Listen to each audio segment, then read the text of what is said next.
Hi, Dustin LaRue here, and this is my video on professional dispositions. So the dispositions that I possess that I think make me a successful teacher are my ability to really respect my students. I like to use the term pay it forward because I feel that I've had great luck in building rapport as long as I pay that respect forward.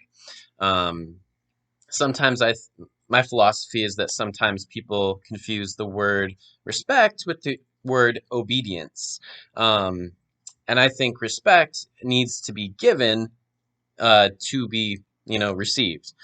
Um, so yeah, I really think that is why I have such good luck with building rapport with my students.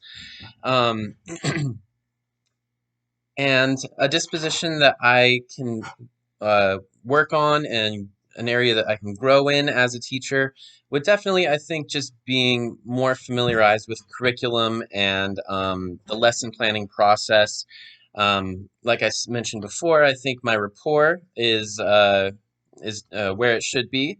Um, I can build that pretty easily, but building lessons that are engaging and fun, but also individualized and, really standards based can sometimes be a challenge for me. And so that is something that I think will just come with time, with a lot of reflection on what did and did not work, and revision after that reflection, and also, of course, professional development.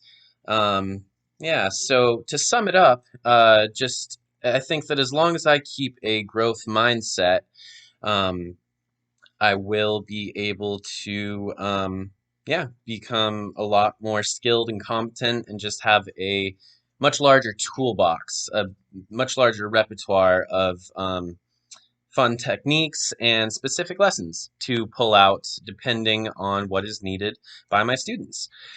Lastly, it's asking for me to respond to the question, what does a professional educator look like and how do they behave?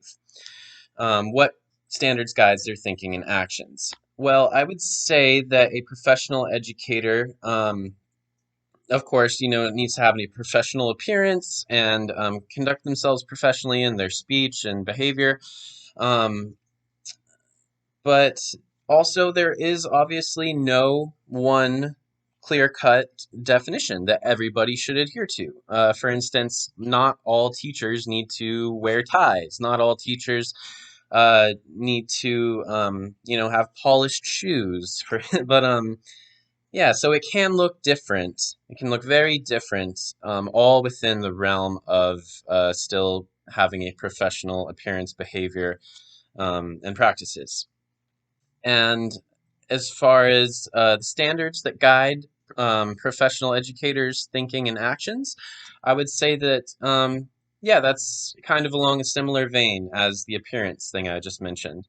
It will look different for different teachers. Some teachers have, a more excited, energetic style, and other teachers might just have a more soft-spoken personality, and that's okay.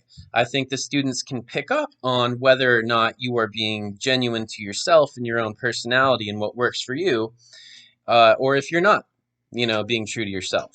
And so I think that can look very different from teacher to teacher, depending on their style and personality.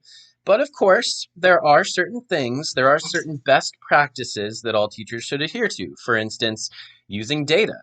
Um, yeah, data-based decision making is one of the most effective tools I think educators can use. And while there is a lot of room for variance, there are certain things like using hard data to make decisions that all educators should be doing.